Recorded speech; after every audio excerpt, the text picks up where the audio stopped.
Seguimos recorriendo el Evangelio de de Marcos, en este ciclo B. Hemos llegado al 24º domingo del tiempo ordinario. Las lecturas que nos sugiere la liturgia de este domingo empiezan con un pasaje del capítulo 50 de Isaías. Ya hemos comentado que este libro son en realidad tres libros. Y del segundo Isaías son los que se conocen como los cuatro cánticos del siervo sufriente de Yahvé. La lectura de hoy está tomada del tercer cántico. En ellos se nos presenta de manera progresiva la figura de este siervo de Yahvé, que toma sobre sí las heridas de su pueblo para sanarlo, para salvarlo. Desde los inicios de nuestra fe cristiana se ha identificado al siervo sufriente con el Señor Jesús. Por los contenidos de los evangelios, podemos concluir que Cristo vivió así su ministerio.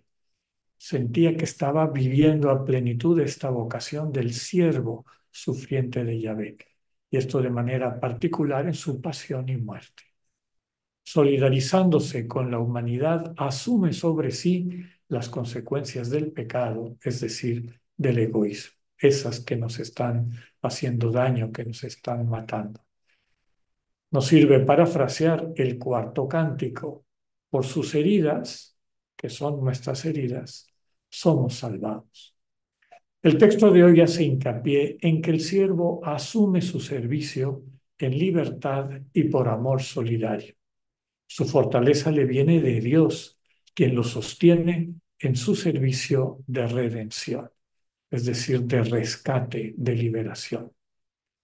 Tomado del texto, el Señor me ha hecho oír sus palabras y yo no he opuesto resistencia. En la misma línea de la primera lectura, el Salmo 114, que inclusive hay un canto de la Eucaristía que nos lo hace recordar, presenta el quien se siente salvado por Dios cuando vive, experimenta en su propia vida que Dios lo ha rescatado de una situación peligrosa. Describe a Dios solícito por quienes lo invocan en su necesidad, escucha sus clamores, su voz suplicante. Dios está al lado de los débiles que se confían en Él.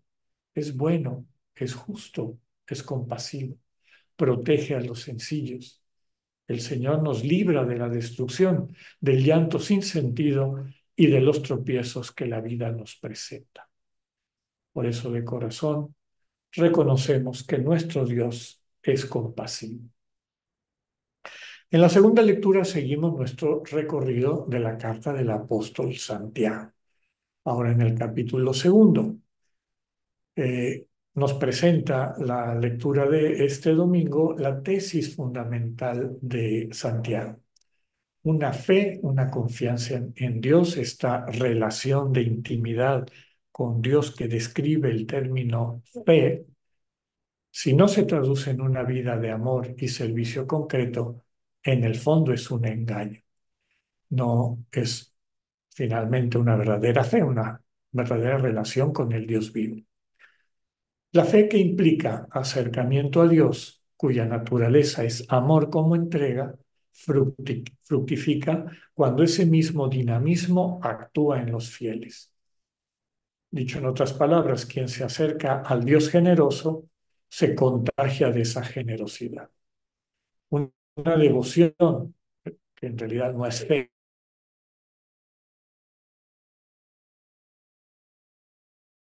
en vez de hacernos misericordiosos, nos deja el corazón duro, síntoma de no haber conocido a Dios. Santiago subraya que quien vive amando desde su testimonio acredita su fe. En cambio, quien solo habla de su fe pero no la encarna en acciones, no tiene cómo demostrar su autenticidad. Tomado de apóstol Santiago, de la carta, la fe que no se traduce en obras está completamente muerta. Y así llegamos a la lectura del Evangelio y estamos en el capítulo 8 del Evangelio de Marcos. Nos presenta una escena de Jesús con sus discípulos fuera del territorio de Galilea. Está exiliado, podríamos decirlo, en Cesarea de Filipo, capital del reino de Traconítide, que estaba contiguo a Galilea. En un momento de intimidad, de cercanía, ya que seguramente era un grupo pequeño de seguidores quienes viajaban con Jesús, les pregunta por lo que la gente piensa de él. ¿Quién dice la gente que soy yo? Las respuestas son varias y predecibles. Unos consideran que es un profeta, incluso lo identifican con Elías, aquel que había de volver antes de la llegada del Mesías, otros con Juan el Bautista resucitado o con alguno de los profetas históricos de Israel. Decir que Jesús es un profeta implica que la gente reconocía en él a alguien que veía, el mundo desde la mirada de Dios y que comunicaba lo que Dios sentía y quería. Entonces, después de este primer sondeo, podríamos decir, el Señor les pregunta directamente, y como les pongo aquí, nos preguntan también a nosotras y a nosotros, ¿quién soy yo para ti?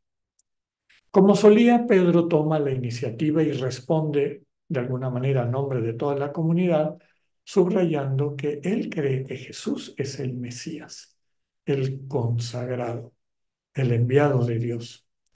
Cuando el Señor le revela entonces que su mesianismo no será de poder y gloria, sino de padecimiento y humillación, nuevamente Pedro toma la iniciativa para tratar de convencerlo, de disuadirlo. Ese tipo de Mesías no es el que queremos, no es el que esperamos. Pedro, y nosotras y nosotros, juzga a Jesús con criterios mundanos. Quiere un Dios que tenga poder, riqueza, fama, honra, y no de acuerdo con los criterios del Dios revelado en Cristo, el amor, el servicio, la entrega.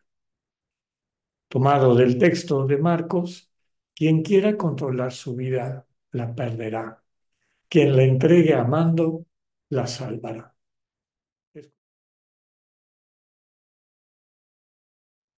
La mayor parte de los seres humanos aprendemos el arte de ser humano dentro del contexto de lo que normalmente llamamos una familia. Cada familia tiene su tradición, cada familia tiene su estilo. Quienes han conocido distintas familias, por ejemplo, si te casaste y conociste la familia de tu cónyuge, pues al principio no los conocías. Si fue una familia acogedora, cariñosa, que te transmitió aprecio por quien tú eres, pues poco a poco les fuiste conociendo, te fuiste integrando, etcétera. En realidad, para el ser humano, ese es el espacio más cercano a lo que podemos considerar la comunión a la que Dios nos invita. Un grupo de personas que comparten desde el fondo de su corazón el cariño que les une, que les permite sentirse como parte de un cuerpo, el cuerpo de la familia. La fe cristiana nació así. Eran personas, en aquel entonces recuerden que no había textos sagrados, no había mucho que leer. Nos dicen los especialistas en la Biblia que lo único que ya existía, la parte más antigua de los evangelios, son los relatos de la pasión del Señor Jesús, digamos desde la última cena en adelante y desde luego incorporando también la resurrección. El mensaje central era: Dios nos ama tanto que envía a su Hijo para que en Él podamos tener vida. Y tenemos vida porque Él acoge sobre sí, en este acto de amor, todo aquello que nos está impidiendo alcanzar la vida plena, nos sana de las heridas del desamor de nuestra historia y nos capacita para poder amar a la manera como Él nos ama, como Él se acerca y toca nuestras vidas para transformarlas. Desde los inicios del cristianismo, quienes se encontraban con este Jesús vivo, no solamente en los relatos, que eran muy importantes y ya lo hemos dicho varias veces, los evangelios se escribieron para ser oídos. Y cuando decimos oídos, significa vividos. La gente escuchaba el mensaje, se sentía parte de eso e iba conociendo poco a poco al Señor Jesús. Se parece a lo que les comentaba, cuando alguien entra en una nueva familia, empieza a conocer un poco sus desde luego que esta familia, la familia de los cristianos, la familia de los que habían conocido al Señor Jesús, como está descrita en muchos textos de la iglesia primitiva, pues era un lugar de acogida. Recordemos cómo a Pablo, que iba perseguidor a Damasco, la comunidad cristiana de Damasco lo recibió con los brazos abiertos. Y claro, la gente se iba entusiasmando, iba entrando a esa familia, iba aprendiendo, gozando, podríamos decir, y descubriendo en sí mismo estas mismas actitudes que dan vida. El Señor Jesús, a lo largo de la historia, va incorporando a las personas que se acercan a esa comunidad y dentro de esa comunidad aprenden el arte de vivir, que es el mismo que el arte de amar. La familia nos acoge. Una de las razones por la que quienes estamos aquí reunidos en el domingo, reunidas en esta Eucaristía, lo hacemos domingo a domingo, es porque sentimos que somos familia. Escuchamos los testimonios de las personas en sus credos, vemos la manera en cómo la gente sirve en las lecturas, en preparar la Eucaristía, preparar la música. Nos sentimos en familia. Finalmente, esa sensibilidad es la que nos permite descubrir que efectivamente estamos en comunión con el Dios vivo en Cristo a través del Espíritu Santo. De eso nos hablan las lecturas de este domingo. Los apóstoles del Señor Jesús, aunque lo querían, desde luego querían seguirlo, no habían terminado de entender cómo era la familia de Cristo. Por eso cuando el Señor les dice, yo no vine aquí como un guerrero triunfante, he venido a servir, es más, a servir hasta entregar la vida por mi gente, por mi pueblo, por todos aquellos que me permitan ser su redentor. Y eso significa que me van a juzgar las autoridades religiosas, voy a morir, pero no se preocupen, porque la última palabra la tiene el amor de mi Padre y resucitaré al tercer día, sostenido desde luego por ese amor de Dios. Los discípulos no estaban muy listos para entrar en esa familia. De hecho, les tocó muchos años el irse acercando, el ir entendiendo, el percibir cuánto ganaban de bendición al dejarse transformar por su relación con Cristo. Finalmente, todos entraron en esa familia. Sabemos que los apóstoles, prácticamente todos, murieron en el martirio, es decir, murieron entregando su vida por sus hermanos y hermanas.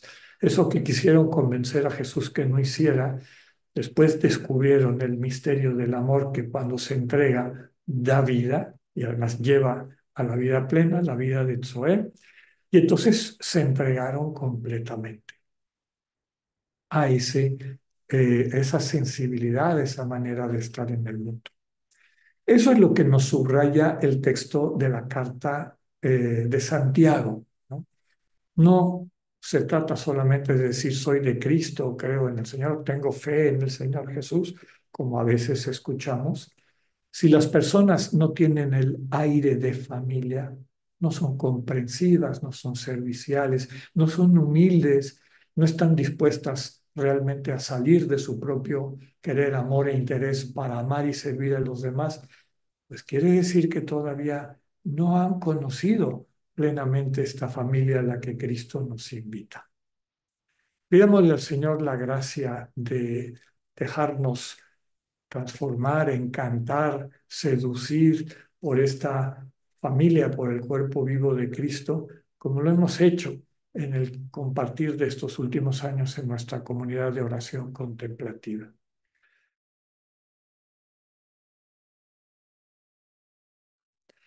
Para esta semana, como siempre, les invito a hacer una reflexión. Pensemos cómo sería la cotidianidad de la vida del Señor con sus discípulos y discípulas, cómo se llevaban, cómo interactuaban. Tenemos textos del Evangelio, pero también nos podemos imaginar cómo era la actitud del Señor Jesús, siempre de servicio, siempre de cercanía, al mismo tiempo de claridad, cuando había que poner las cosas en su lugar, cuando había que educar, digamos, ayudar a crecer a sus discípulos y discípulas, como le tocó a Pedro cuando trató de convencer a Jesús de que se hiciera como él en vez de dejarse llevar por el Señor para ser como Cristo. Pensemos si en nuestras familias, en nuestra cotidianidad, piensa en tu casa, en tu trabajo, en tus interacciones.